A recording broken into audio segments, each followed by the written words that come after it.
Thank you very much. And our last speaker on this section is Mr. Clark Zhou. He graduated from Shanghai Maritime University and has worked in the shipping industry for over 14 years. Originally, he worked at a domestic port terminal and then at Maersk Line. He then also worked as a solicitor, as a lawyer advising P&I clubs and others involved in the shipping industry, ship owners, trading houses, insurers, and others. In 2015, he founded a new company, Yatsen & Co., based in London, aimed at acting as a subcontractor for the London shipping and market and insurance market. And he has also a very close association with the organizers of this conference. I think Clark was one of my best friends when he was living and working in China. And now we have him in Europe. I think he's an asset for all of us. Thank you, Mr. Chairman. Thank you, Mr. Naro. Thank everybody for your time. My final presentation in this session is about arbitration award regulation proceeding in China. The purpose of this presentation is to share some of the lessons or mistakes that our European partners have made here, so that you can learn from these lessons and try to avoid mistakes in the future. The first case is about arbitration proceeding service procedure. It's between Cosmos, which I guess is one Greece company, and one Chinese company called Kaiqiang. On 28 December 2004, Tianjin Kaiqiang signed a charter party with Cosmos Marine Management for transporting some 23,000 metric tons of salt from India to China. The arbitration clause says that all disputes refer to LMAA arbitration. Tianjin Kaiqiang owned some hire to Cosmos. It's around $163,000. On 22nd February 2005, Cosmos sent arbitration notice.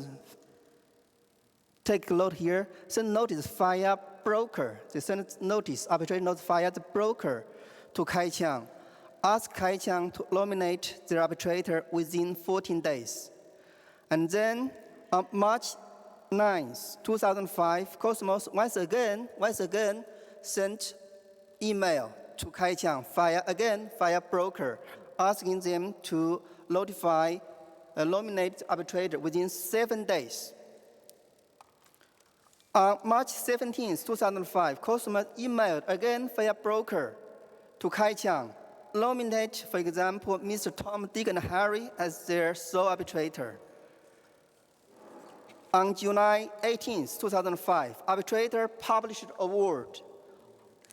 The award is in favor of Cosmos, condemning Kaiqiang to pay all the hire, the lawyer's fee, and arbitration costs. Of course, Kaiqiang didn't pay, and then Cosmos filed an arbitration award regulation proceeding in China with Chinese court.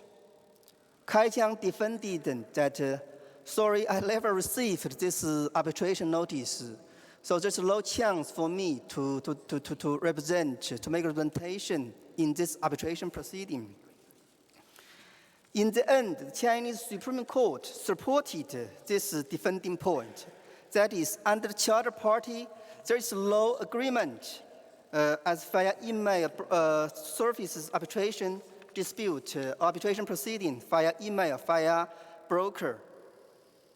And this means according to Article 5 of Rio Convention, the award is not recognized. So this is first lesson is how to service arbitration notice. To share this experience, I handled one arbitration regulation award in China 2 years ago is for American company. In that proceeding, the American lawyer triggered out arbitration proceeding against a Chinese state-run company. And whenever they serve the notice of arbitration, nominated arbitrator, etc., or hearing notice, etc., whenever there's such as procedure from America, we, from China, we engaged a notary public, and in presence of the notary public, we put every document inside the paper, the letter, and served against to the Chinese party. We also served via fax, via email, so it's a kind of multiple service. To share a lot of experience,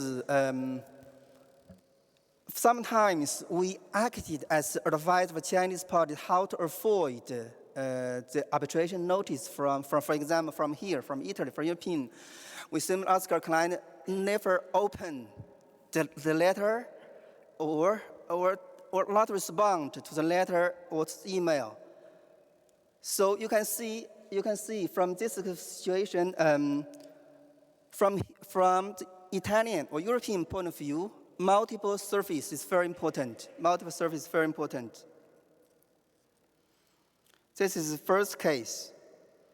The second case is about agreement should be signed and stamped, and Chinese law practice better to be stamped. This case is between Glencoe and Chongqing. Glencoe signed sales contract. It's Euroway. They signed contract for and on behalf of Glencoe. And then the Chinese party, Mr. Sun, signed the same contract, also saying for and on behalf of Chongqing. And later there was a dispute. Glencoe filed arbitration proceeding and obtained a favorable award. Since the Chinese part does not respond to this award, Glencoe filed award regulation proceeding with the Chinese court. Chongqing defended that Mr. Sun has low capacity to act on behalf of their company, and the contract was not stamped. Thus, this contract should not bind Chongqing. The Supreme Court, in the end, supported Chongqing's defending point. That is, according to Clause 1 of Article 5 of Legal Convention, there is an issue of incapacity in this case. That is, this agreement is not binding Chongqing, whereby award should not be recognized. I have seen many case disputes. The documents from here, that is, the people here, they don't realize that China, we refer common stamp, more than personal signature. So common stamp in China is more important than signature. Personal, just a second.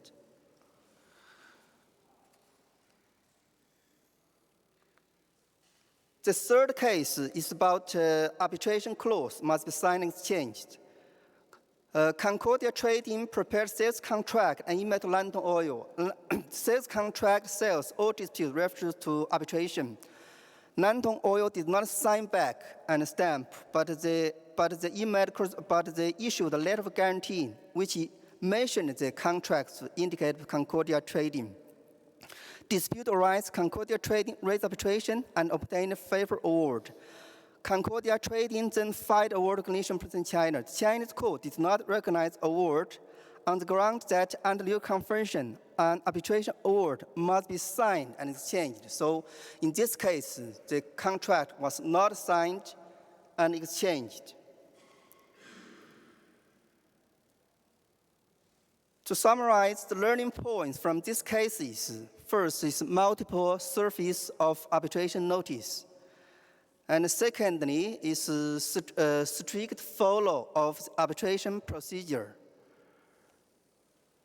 And the third point is company stamp is more important than signature. Last but not least, this does not say that China is not friendly to award regulation. In my opinion, China is an award regulation friendly country for one reason. If any lower court wishes not to recognize an award, they lead a report to Supreme Court internally for approval. It is said the Supreme Court has internally rejected more than 50% of applications from lower court who does not want to recognize award. So that is another fact saying that in China, is a possibility to recognize award here or London and enforce it in China. Thank you very much.